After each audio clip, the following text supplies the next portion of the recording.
ಹಿಡಿದ ಕೆಲಸ ನಿಧಾನವಾಗುತ್ತಿದೆ ಅಂದ ಮಾತ್ರಕ್ಕೆ ಆಗುವುದಿಲ್ಲ ಎಂದರ್ಥವಲ್ಲ.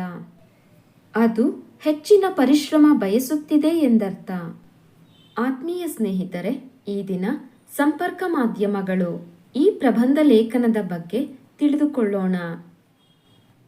ಸಂಪರ್ಕ ಮಾಧ್ಯಮಗಳು ಪೀಠಿಕೆ ಒಬ್ಬ ವ್ಯಕ್ತಿಯಿಂದ ಇನ್ನೊಬ್ಬ ವ್ಯಕ್ತಿಗೆ ಅಥವಾ ಜನಸಮುದಾಯಕ್ಕೆ ವಿಚಾರಗಳನ್ನು ತಲುಪಿಸಲು ಇರುವ ಮಾಧ್ಯಮಗಳಿಗೆ ಸಮೂಹ ಮಾಧ್ಯಮಗಳು ಅಥವಾ ಸಂಪರ್ಕ ಮಾಧ್ಯಮಗಳು ಎಂದು ಕರೆಯುತ್ತಾರೆ. ಇವುಗಳಿಗೆ ಇಂಗ್ಲಿಷ್ನಲ್ಲಿ ಕಮ್ಯುನಿಕೇಷನ್ ಮೀಡಿಯಾ ಅಥವಾ ಮಾಸ್ ಮೀಡಿಯಾ ಎಂದು ಕರೆಯುತ್ತಾರೆ.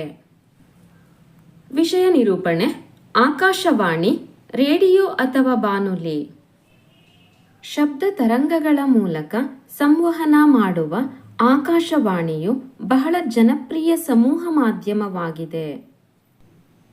ಇಟಲಿಯ ಮಾರ್ಕೋನಿ ಎಂಬ ವಿಜ್ಞಾನಿಯು ಇದನ್ನು ಶೋಧಿಸಿದನು. ಆಕಾಶವಾಣಿಯ ಕಾರ್ಯಕ್ರಮಗಳು ವೈವಿಧ್ಯಮಯವಾಗಿರುತ್ತವೆ. ಅವು ವಿವಿಧ ರೀತಿಯ ಜನರಿಗೆ ವಿವಿಧ ರೀತಿಯ ಕಾರ್ಯಕ್ರಮಗಳನ್ನು ಒದಗಿಸುತ್ತವೆ. ನಾಟಕ, ಚರ್ಚೆ, ಭಾಷಣ, ಹಾಡು, ಸಂಗೀತ, ಸಂಭಾಷಣೆ, ರೂಪಕ, ಯುವ ಕಾರ್ಯಕ್ರಮ, ಮಹಿಳಾ ಕಾರ್ಯಕ್ರಮ, ಸುದ್ದಿ ಸಮಾಚಾರ, ಚಲನಚಿತ್ರ ಗೀತೆಗಳು, ವಿಜ್ಞಾನ ಮಾಹಿತಿ, ರೈತರಿಗೆ ಸಲಹೆ ಇತ್ಯಾದಿ ಕಾರ್ಯಕ್ರಮಗಳು ಆಕಾಶವಾಣಿಯಲ್ಲಿ ಪ್ರಸಾರವಾಗುತ್ತವೆ. ದೂರದರ್ಶನ, ಟಿವಿ, ದೂರದ ದೃಶ್ಯಗಳನ್ನು ನಮಗೆ ದರ್ಶನ ಮಾಡಿಸುವುದರಿಂದ ಟಿವಿಗೆ ದೂರದರ್ಶನ ಎಂಬ ಹೆಸರು ಬಂದಿದೆ. ಇದನ್ನು 1926ರಲ್ಲಿ ಇಂಗ್ಲೆಂಡಿನ ಜಾನ್ ಬೇಯರ್ಡ್ ಎಂಬ ವಿಜ್ಞಾನಿ ಕಂಡುಹಿಡಿದನು. ದೂರದರ್ಶನವು ಸಮೂಹ ಮಾಧ್ಯಮಗಳಲ್ಲಿಯೇ ಅತ್ಯಂತ ಶಕ್ತಿಶಾಲಿಯಾದ ಮಾಧ್ಯಮ. ದೂರದರ್ಶನವು ಒಂದು ಗೃಹ ಚಲನಚಿತ್ರವಾಗಿದೆ. ಇದರಿಂದ ಸಂಗೀತ, ನೃತ್ಯ, ಕ್ರೀಡೆ, ಸುದ್ದಿ ಸಮಾಚಾರ ಇತ್ಯಾದಿಗಳನ್ನು ತಿಳಿಯಲು ಸಾಧ್ಯವಾಗುತ್ತದೆ. ಅಲ್ಲದೆ ಚಂದ್ರಗ್ರಹದ ಮೇಲೆ ಪಾದಾರ್ಪಣೆ ಮಾಡಿದ ರೀತಿ ಗ್ರಹ ಉಪಗ್ರಹಗಳ ಛಾಯಾಚಿತ್ರಗಳನ್ನು ಸೆರೆಹಿಡಿಯಲು ಸಾಧ್ಯವಾಗುತ್ತದೆ.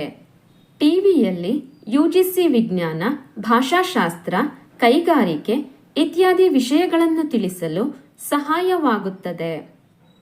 ಟಿವಿ ನೋಡುವುದನ್ನು ಗೀಳಾಗಿ ಮಾಡಿಕೊಳ್ಳದೆ ಆಯ್ದ ಕಾರ್ಯಕ್ರಮಗಳನ್ನಷ್ಟೇ ನೋಡುವುದರಿಂದ ಸಾಕಷ್ಟು ಪ್ರಯೋಜನಗಳನ್ನು ಪಡೆಯಬಹುದಾಗಿದೆ.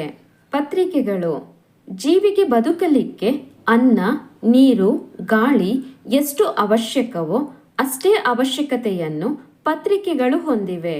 ಇವು ವಿಶ್ವದ ದಿನದ ಆಗುಹೋಗುಗಳನ್ನು, ಸಮಾಚಾರಗಳನ್ನು ತಿಳಿಸುವ ಸಾಧನಗಳಾಗಿವೆ. ಭಾಷೆ ವಿಭಿನ್ನ ರೀತಿಗಳಲ್ಲಿರುವುದನ್ನು ನೋಡುತ್ತೇವೆ.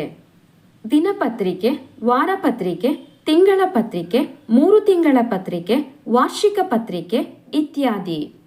ಸಾವಿರಾರು ಪತ್ರಿಕೆಗಳು ಪ್ರಕಟವಾಗಿ ಓದುಗರಿಗೆ ಜಗತ್ತಿನ ವಾಸ್ತವಿಕ ಸುದ್ದಿ ಸಮಾಚಾರಗಳನ್ನು ತಿಳಿಸುತ್ತವೆ.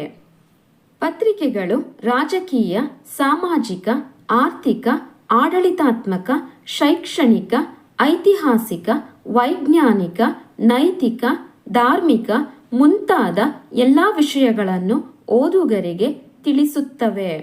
ಉಪಸಂಹಾರ: ಮೇಲೆ ತಿಳಿಸಿದಂತೆ ವಿವಿಧ ಮಾಹಿತಿಯನ್ನು ಜನತೆಗೆ ತಲುಪಿಸುವಲ್ಲಿ ಸಾಮಾಜಿಕ, ಆರ್ಥಿಕ, ಸಾಂಸ್ಕೃತಿಕ ಮುಂತಾದ ಕ್ಷೇತ್ರದಲ್ಲಿ ಅಭೂತಪೂರ್ವ ಬದಲಾವಣೆ ಉಂಟು ಮಾಡುವಲ್ಲಿ ಮಾಧ್ಯಮಗಳ ಪಾತ್ರ ತುಂಬಾ ಹಿರಿದಾಗಿದೆ.